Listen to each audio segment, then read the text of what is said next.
रमा मालिकेच्या आजच्या भागामध्ये आपण पाहणार आहोत की आता अक्षय आणि त्यासोबत रमा दोघंही जण बाहेर शोधण्यासाठी म्हणून निघालेले असतात। इकडे तिकडे सगळीकडेच आता ते सीमाला शोधत असतात, पण सीमा कुठेही त्यांना सापडत नसते। त्यामुळे आता प्रश्न पडत असतो की सीमा नेमकी गेली तरी कुठे असेल, असा विचार दोघंही जण करत असतात। त्याच वेळेला मात्र रमाच्या लक्षात येतं। रमाला तो प्रसंग आठवतो ज्या वेळेला तिथे एक मोठा टेम्पो लागलेला होता घराच्या समोर। त्याच टेम्पोमध्ये बसून बहुधा आई गेल्या असतील, कारण आईकडे दुसरा कोणताही लपायचा ऑप्शन नव्हता। या सगळ्या गोष्टी आता रमाला आठवू लागतात आणि म्हणूनच रमा जी आहे ती मात्र अक्षयला म्हणत असते की तुम्हाला काही समजतंय का, मी काय म्हणते आहे ते? मला हेच म्हणायचं आहे, आपण इथे वेळ वाया घालवूया नको। मला असा डाऊट येतोय की जे डेकोरेशनला माणसं आली होती ना, त्या डेकोरेशनच्या माणसांना कॉल लावून एकदा विचारा, कारण त्यांचा टेम्पो आपल्या दारातच उभा होता आणि त्याच टेम्पोमध्ये बसून बहुतेक आई गेलेल्या आहे। तुम्ही आता वेळ वाया घालवू नका, लवकरात लवकर ते काम करा, मी तोपर्यंत रिक्षाचं काय ते बघते, असं देखील रमा आता अक्षयला सांगू लागते। अक्षय हा खूप जास्त भडकलेला असतो आणि अक्षय म्हणत असतो की काय करायचं आहे या सगळ्या गोष्टींचा, मला ना खरंच कळत नाही, आई अचानक कुठे गायब झाली आहे, हे सगळं काही गोष्टी ना अशा अचानक घडतायत ना, काही कळायला सुद्धा मार्ग नाही आहे, असं देखील अक्षय एकटाच बडबडत असतो। रमा म्हणत असते की आता आपण जर इथे टाइमपास केला तर खूप मोठा प्रॉब्लेम होऊ शकतो, आईला आपल्याला शोधणं मुश्किल होऊ शकतं आणि तो टेम्पोही कुठच्या कुठे जाईल, तुम्ही एक काम करा, कॉल करा, मी तोपर्यंत रिक्षाची सोय करते, असं देखील रमा आता अक्षयला सांगू लागते। मग काय अक्षय आता सगळ्यांना कॉल फिरवू लागतो, म्हणजे त्याला कुठे नक्कीच भेटतंय की नाही या सगळ्याचा तो शोध घेत असतो आणि त्यामुळे आता तो इकडे तिकडे पाहतो तरीसुद्धा आता कुठेही शोध लागत नसतो आणि त्यामुळेच ना आता तो टेम्पोवाल्याचा नंबर त्या एका जो डेकोरेशनवाला आहे मुख्य त्याच्याकडनं घेत असतो। तर त्याला नंबर आणि त्याचसोबत त्याच्या गाडीचा नंबरही हे सगळं काही मिळालेलं असतं आणि म्हणूनच आता रमाने अक्षय ठरवतात की चला रिक्षाही आलेली आहे, आपण त्याच रस्त्याला जाऊया जिथे हा टेम्पो घेऊन गेला आहे। मग आता त्याच रस्त्याला ही लोकंसुद्धा जायला निघतात। अक्षय आणि रमा जात असताना मध्येच वाटेत ट्रॅफिक लागतं, तर इकडे आता खूप जास्त धक्के जे आहेत ते आता बसत असतात, ते सुद्धा सीमाला, कारण सीमा आता टेम्पोमध्ये मागच्या दिशेला बसलेली असते आणि तर इथे टेम्पो चालवणारे हे खूप जोरात टेम्पो चालवत असतात, त्यामुळे आता कळत नसतं की आपण कुठे जाऊन आदळत आहोत ते। तर दुसरीकडे आता सिग्नल लागलेलं असतं आणि सिग्नल लागल्यामुळे आता इथे टेम्पो जो आहे तो सिग्नलला थांबलेला असतो। रमाची जी गाडी आहे ती सुद्धा सिग्नलला थांबलेली असते। रमा आता त्या गाडीतून उतरते आणि रमा जी आहे ती रिक्षातून उतरून इकडे तिकडे तो गाडी शोधू लागते आणि त्याच वेळेला इथे रमा जी आहे ती हे सगळं करत असताना सीमा दुसरीकडे आता त्या गाडीतून बाहेर पडायचा निर्णय घेत असते, कारण तिलाही कळत असतं की आपण जास्त वेळ या गाडीमध्ये अडकून राहिलो तर प्रॉब्लेम होऊ शकतो, म्हणूनच आता सीमा त्या गाडीतून निघायचा विचार करत असते। इकडे अक्षय आणि रमा हे कंटिन्यू कॉलवर बोलत असतात, म्हणजे नंबर काढायचा प्रयत्न करत असतात। अक्षय म्हणत असतो की ट्रॅफिकमध्ये सुद्धा गाडी अडकलेली असू शकते, की कोण असेल, नक्की कोणाची गाडी असेल, हे असे अनेक विचार सुरू असतात। मग आता या सगळ्या गोष्टींमध्ये रमा म्हणत असते की आता इतक्या गाड्या थांबलेल्या आहेत तर मी जाऊन बघू का एकदा नक्की कुठे गाडी आहे ते। आणि त्याच वेळेला आता रमा जेव्हा शोधत असते तेव्हा रमा त्या टेम्पोच्या दिशेने येतच असते आणि त्यामुळे आता रमा जेव्हा टेम्पोच्या दिशेने येत असते ना, तेव्हा मात्र आता इकडे सीमा जी आहे ती नेमकी त्या टेम्पोमधनं उतरत असते आणि ती आता त्या टेम्पोमधून उतरून बाहेरच्या दिशेने जात असते, कारण ते गाड्यांचे आवाज त्याचसोबत तिला लागणारे ते धक्के हे सगळं काही आता तिला नको नकोचं झालेलं असतं आणि म्हणूनच ना ती आता ठरवते की नको, आपण आता या गाडीमध्ये जास्त वेळ बसून चालणार नाही, आपल्याला जायला हवं आणि म्हणूनच ती आता तिकडनं निघते। तर रमा आता बरोबर त्या टेम्पोजवळ पोहोचलेली असते। रमा आता त्या गाडीचा नंबर एकदम निरखून लांबून बघत असते आणि त्याच वेळेला आता तिच्या लक्षात येतं की नाही, हाच तो टेम्पो आहे आणि ती अक्षयला हाक मारून बोलवून घेते। अक्षयला म्हणत असते की या लवकर या, हा बघा हाच तो टेम्पो आहे, आणि असं बोलूनच ती आता अक्षयला बोलवत असते आणि त्याच वेळेला आता अक्षयला जेव्हा ती हे सगळं बोलते तेव्हा अक्षयही धावत येतो, पण तोपर्यंत आता ट्रॅफिक जे आहे ते ऑन झालेलं असतं, म्हणजे सगळं सुटलेलं असतं आणि सगळ्या गाड्या आता लगेचच आपल्या रस्त्याला लागलेल्या असतात। तर दुसरीकडे मात्र आता पाहिला मिळतं सीमा घरात नाही सापडते, म्हणून पार्वती आजी आता सगळे देव पाण्यात घालून बसलेली असते आणि त्यामुळेच ना गणपती बाप्पाला जास्तच वेटीस तिने धरलेलं असतं आणि ती आता फक्त त्याच्यावर जल अर्पण करत असते आणि लवकरात लवकर माझी सीमा सापडायला हवी असंच त्या बाप्पाकडे बोलत असते। जुई आणि अर्था या दोघीही जणी सुद्धा तिथेच बसलेल्या असतात आणि त्या सुद्धा आता प्रार्थना करत असतात की त्यांची सीमाची सुद्धा लवकरात लवकर सापडायला हवी. इकडे आता पाहायला मिळतं इरावती आलेली असते आणि इरावती हे सगळं काही बघते तेव्हा डोक्याला हात लावून घेते आणि इरावती जेव्हा डोक्याला हात लावते ना तेव्हा मात्र आता म्हणते की काय चालवले हे, बस करा, पुरे करा, बंद करा आता ही सगळं काही, काय लावले हे, असं देखील आता ती ओरडून ओरडून बोलत असते. त्याच वेळेला मात्र अगं तुला काय कळणार ग, तुला कसं कळणार, कारण आमची सीमा हरवली ना, सीमा लवकरात लवकर सापडायला हवी ना, यासाठी मी या सगळ्या काही गोष्टी करते असं देखील आता म्हटलं जात असतं. मग नेमकं तुला काय म्हणायचं आहे, हे सगळं काय चाललंय तुझं, आणि हे देव पाण्यात घातल्यामुळे भेटणार आहे का सीमा, तुलाही माहिती आहे तिच्या डोक्यावर परिणाम झालेला आहे, तर तिला घरी यायचं असेल ना तर ती कशी येईल, आणि तुम्हा लोकांना एवढी काळजी करायची काय गरज पडलेली आहे. अगं तुला काय कळणार ग, माझी रमाना नक्कीच माझ्या सीमाला शोधून आणणार यावर मला पूर्णपणे विश्वास आहे, कारण तू ज्या मुलीसोबत अक्षयचा साखरपुडा करायला चाललेली ना, ती मुलगी तर घरात लोळत पडली असेल ना, तिला तर सीमाबद्दल काहीच वाटत नसेल, पण माझी रमा बघ, त्याच जागी माझी रमा आहे आणि अक्षय हे दोघंही जण जाऊन त्या सीमाला शोधत आहेत. आणि मला हेही कळलेलं आहे की त्या मुलीचा काहीच खरंच उपयोग नाही, फक्त नावाला ती अक्षयसोबत एंगेजमेंट करायची म्हणून करते. प्रेम हे ना मनातून असायला लागतं, हे असं वरवरचं नसावं, असं देखील आता पार्वती आजी रागातच बोलत असते. आणि जेव्हा पार्वती आजी हे सगळं काही बोलते ना तेव्हा मात्र आता इथे असणाऱ्या ह्या इरावतीची बोलती बंद होते. रमा आता त्या टेम्पोच्या मागे धावत धावत गेलेली असते. तो रिक्षाचा स्पीड कमी पण या रमाचा स्पीड जास्त, असं काहीच आता इथे दाखवण्यात आलेलं असतं. रमा त्या स्पीडने जात असते पण त्या टेम्पोपर्यंत काही पोहोचत नाही. अक्षय तिकडे रिक्षा घेऊन आलेला असतो आणि अक्षय हा तिच्या हाताला धरतो आणि अक्षय जो आहे तो म्हणत असतो की चल रिक्षात बस. पण आता रमा म्हणत असते की आपल्याला आईला शोधायचं आहे, मी बघते. पण अक्षय म्हणतो की चल आपण सोबत जाऊया, आणि असं बोलूनच तो आता तिला रिक्षातही बसवतो आणि सोबत आता पुन्हा एकदा त्या टेम्पोच्या मागे जायला निघतात. इकडे मात्र आता पार्वती आजी खूप जास्त सुनावत असते आणि पार्वती आजी आता मात्र म्हणत असते की तुला या सगळ्या गोष्टी पटत नाही आहेत ना, तर नको पटवून घेऊ, पण हेच सत्य आहे की अक्षय आणि रमा हे एकत्र येणार आहेत आणि ते एकत्रच राहतील कायमचे, असं देखील आता म्हटलं जात असतं. आणि या सगळ्या गोष्टी जेव्हा बोलल्या जातात ना तेव्हा मात्र आता इरावती ही खूप जास्त भडकलेली असते आणि इरावती पार्वती आजीकडे पाहत असते. पार्वती आजीने मात्र आता ठामपणे सांगितलेलं असतं की आमची रमा जी आहे ना ती अक्षयच्या मदतीने का होईना पण सीमाला शोधून काढेलच, कारण सीमाला तिने अगदी जवळून पहिल्यापासून पाहिलेलं आहे. सीमावर तिचं प्रेम आहे आणि ती प्रेम सीमाला घरापर्यंत घेऊन येईल, असं देखील आता म्हटलं जात असतं. आणि एवढ्या सगळ्या गोष्टी जेव्हा आता बोलल्या जातात ना तेव्हा मात्र आता इथे अक्षय आणि रमा नेमकेच आता त्या टेम्पोच्या समोर येऊन उभे असतात. टेम्पोवाल्याला कसंबसं अक्षय थांबवतो आणि अक्षय जेव्हा टेम्पोवाल्याला थांबवतो तेव्हा मात्र आता टेम्पोवाला हे विचार करतो की काय चाललंय हे नेमकं, आणि तो म्हणतो की काय गडबड आहे. तर अक्षय म्हणत असतो की थांबा ना, आम्हाला जरा तुमच्या गाडीमध्ये चेकिंग करायची आहे. कसलं चेकिंग करताय तुम्ही, आणि तुम्ही कोण आहात आमच्या गाडीची चेकिंग करणारे, असं देखील आता ते टेम्पोमधले लोक बोलत असतात. तर दुसरीकडे मात्र अक्षय आणि रमा त्या टेम्पोवाल्याला आपल्या पद्धतीने व्यवस्थितपणे समजवायचा प्रयत्न करतात. म्हणजेच काय तर तुमचा काहीतरी गैरसमज होतोय, पण मी काय म्हणते, तुम्हाला ना टेम्पोमध्ये ना एक बाई आहे तुमच्या, आणि त्याच बाईला शोधत शोधत आम्ही इथपर्यंत आलेलो आहोत, तरीसुद्धा आता ते टेम्पोवाले ऐकत नसतात. आणि दुसरीकडे मात्र आता अक्षय जो आहे तो पुन्हा एकदा रिक्षा घेऊन त्या टेम्पोच्या मागे लागतो.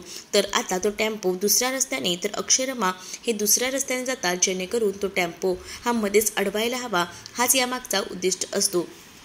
दोघंही जण आता धावत पळत जातात आणि काही झालं तरी त्या टेम्पोला अडवत असतात. आणि टेम्पोला जेव्हा थांबवतात ना तेव्हा आता टेम्पोमधला तो ड्रायव्हर खूप जास्त उद्धट बोलत असतो, कारण रमाने आता काही झालं तरी त्याला सांगितलेलं असतं की लवकरात लवकर तुझी डिक्की ओपन कर, आम्हाला हेच माहिती आहे की मागे आमची आई आहे. मग आता तो ऐकत नसतो, पण आता रमा त्याला फोर्स करते ना म्हणून त्याचा नाईलाज होतो. आणि त्यानंतर आता मागे तो उघडून बघतो पण तिथे ना आता सीमा नसते. सीमा जेव्हा तिथे नसते तेव्हा मात्र आता तो जो ड्रायव्हर आहे तो मात्र म्हणत असतो की मी तुम्हाला म्हटलं होतं ना की तुम्हाला सांगितलं होतं माझ्या गाडीत कोणीसुद्धा नाही, तरीसुद्धा तुम्ही माझ्यावर विश्वास ठेवला नाही. आणि काय रे, तुला तुझ्या आईला सांभाळता येत नाही आणि आमच्यावर आरोप करतोयस का, असं देखील अक्षयला खूप टोचून टोचून बोललं जात असतं.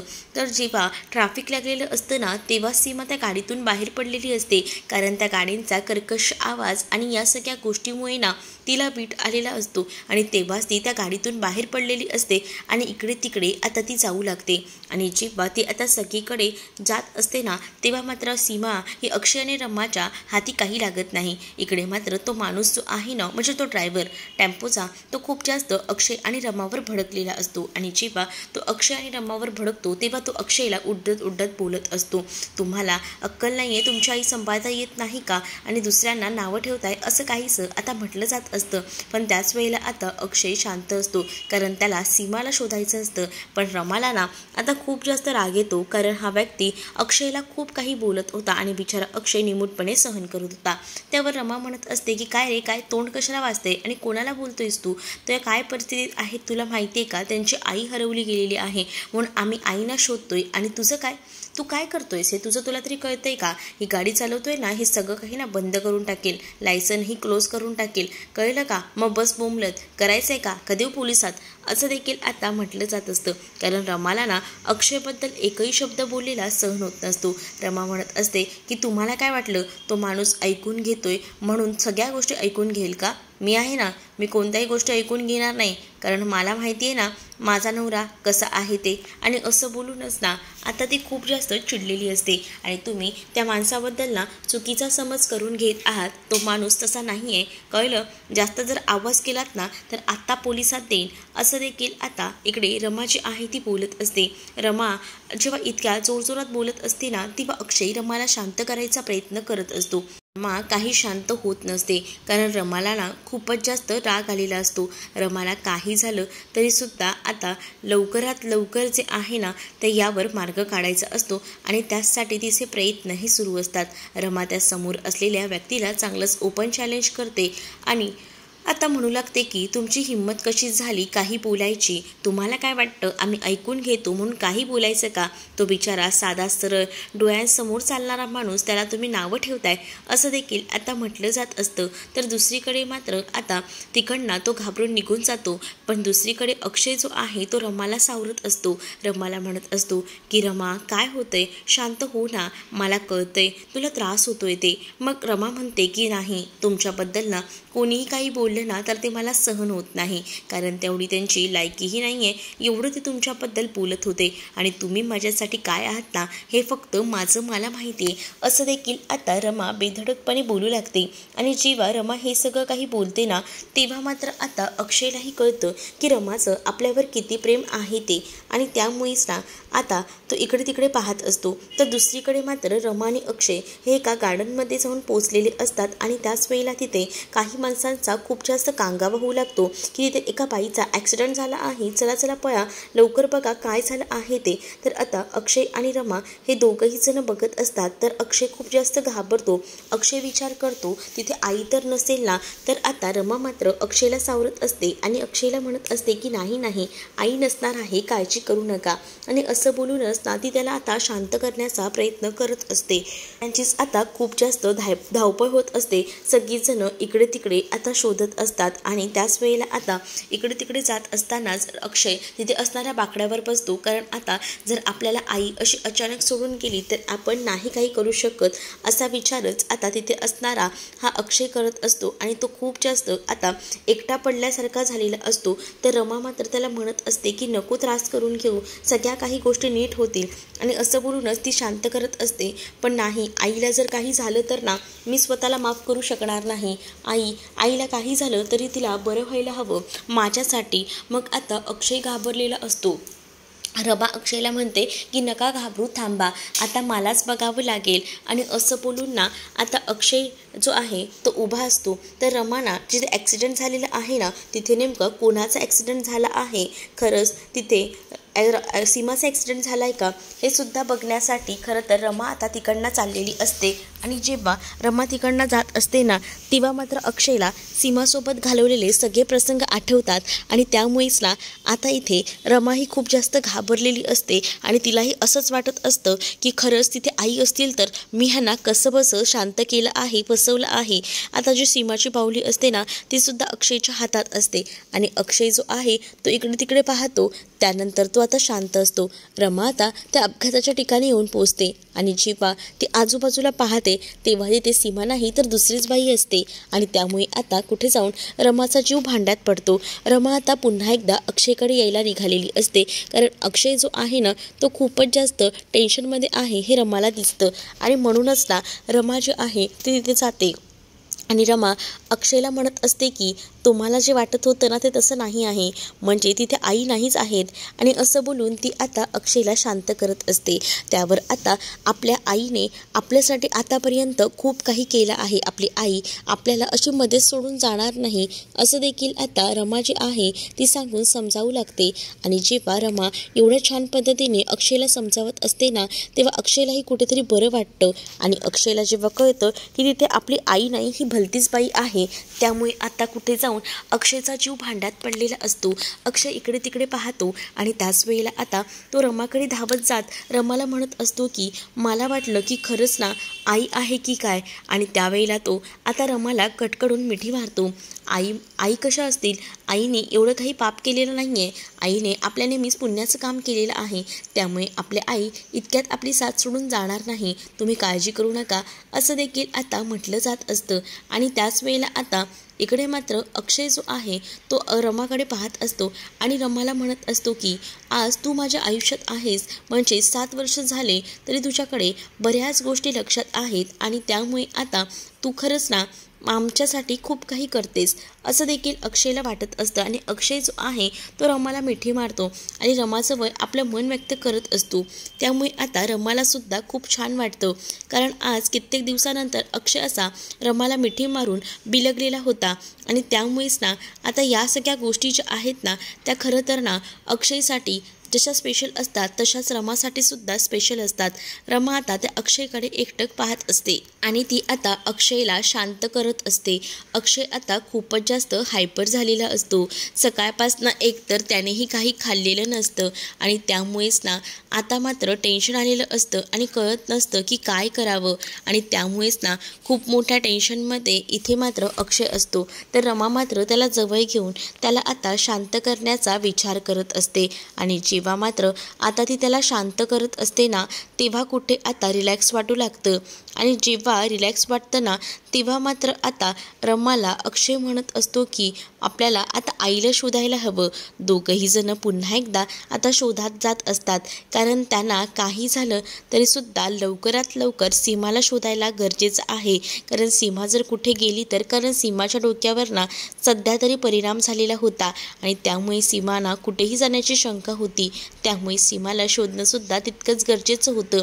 आता अक्षयही आपले डोळे वगैरे पुसतो आणि आता वाटेला लागतो, कारण सीमा ही भेटायला हवी असंच त्यालाही वाटत असतं. तर रमा आता विचार करत असते की आईनी सकाळपासून काही खाल्लेलंही नाही आहे, काय करत असतील त्या, त्यांना चक्कर तर आली नसेल ना. मग आता अक्षय म्हणतो की रमा 7 वर्ष झाले तू आम्हाला सोडून गेलीस, पण तरीसुद्धा तुझ्या मनात अजूनही त्या सगळ्या गोष्टी कशा काय माहिती आहेत, लक्षात आहेत. तर रमा म्हणत असते की मला माहिती आहे ना, ज्या काही गोष्टी आहेत ना त्या बरोबर मी लक्षात ठेवते आणि मुळात आहे ना त्या सगळ्या गोष्टी जेव्हा माझ्या लक्षात असतात ना, मला तुमच्याही गोष्टी सगळ्या लक्षात आहेत की तुम्ही माझ्यासाठी आतापर्यंत काय केलं आहे आणि तुमच्या खाण्यापिण्याच्या वेळा तुम्हीही काही खाल्लं नाही आहे, थोडं खाऊन घ्या. पण आता अक्षय म्हणत असतो की जोपर्यंत मला माझी आई सापडत नाही ना तोपर्यंत मी काही खाणार नाही. तरीसुद्धा रमा फोर्स करते आणि त्याला तिथे असणाऱ्या गाड्यावरच खायला बसवते. तेवढ्यातच तिकडनं सीमा धावत जाते आणि सीमाच्या हातात ती बाहुलीसुद्धा असते. आता सगळेजण म्हणत असतात की ती बघा, ती बाई बघा ना बाहुली घेऊन पळाली. तेव्हा अक्षय आणि रमा पाहू लागतात की तिथे आता खरंच सीमा असते. आता अक्षय रमा सीमापर्यंत पोहोचू शकतील का हे येणाऱ्या भागांमध्येच आपल्याला पाहायला मिळेल. तुम्ही जर आपल्या चॅनलवर नवीन असाल तर चॅनलला सबस्क्राईब नक्कीच करा.